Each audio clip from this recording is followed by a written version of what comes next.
ora kwa mbere ni ukwibohora agasuzuguro.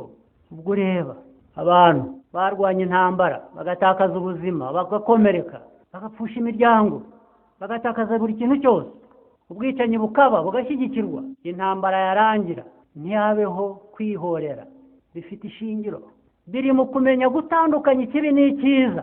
Ntabwo dukeneye utumurikira ngo atwereke inzira tunyuramo yo kwihagakira. Nta wundi muntu ushinzwe kukugenera ibikubaho.